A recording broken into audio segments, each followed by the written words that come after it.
Thank you, Speaker. I have two motions. The first one directs the appropriate city staff to report back to council in the fourth quarter of this year, or by ideally before then, with a revised mandate and a strategic plan to guide the city's encampment response that is aligned with both the updated encampment interdepartmental protocol and the realization of the progressive right to housing according to our charter.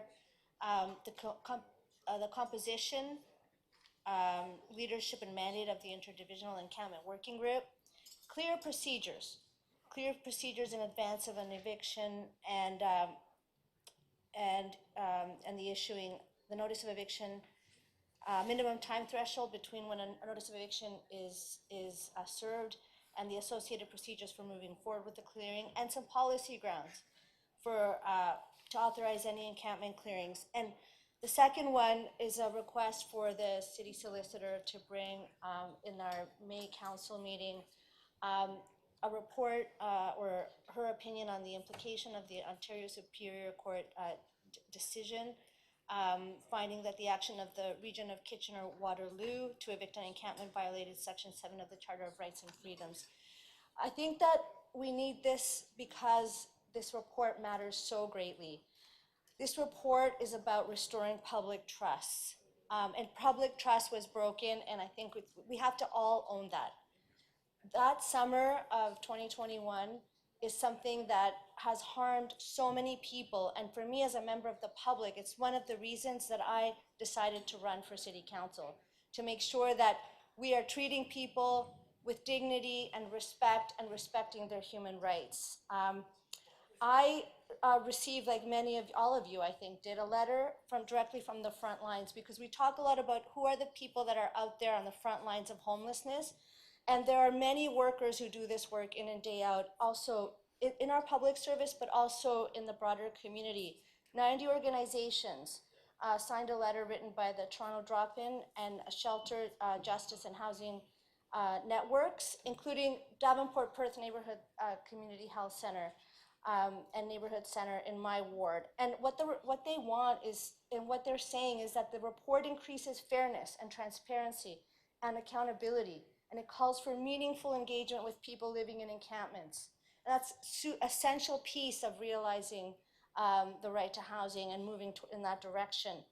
I think it was heartening to hear in answers from staff and the city manager and staff that there's an understanding that an encampment response does not belong in emergency management. Emergency management is what happened when there was a fire in my community and people needed to be relocated. It's an incident. It's something that takes place once.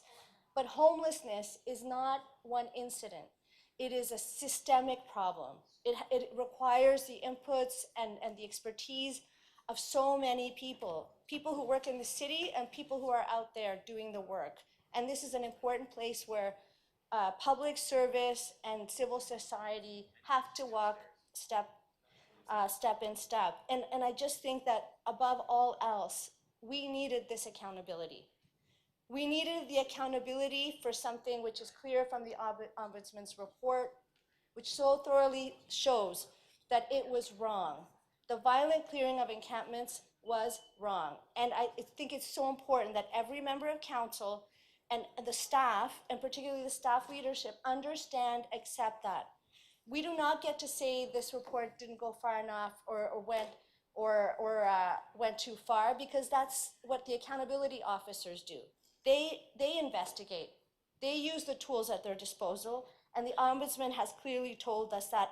And I want to apologize on behalf of this council for all of the people who were harmed, for the people whose belongings were destroyed, for people who were frightened, who were traumatized, as the Ombudsman has so clearly outlined, and for the people who were physically hurt in the encampment clearings, because there are a lot of apologies have been going around, but we haven't actually apologized to all those people in Toronto who were hurt.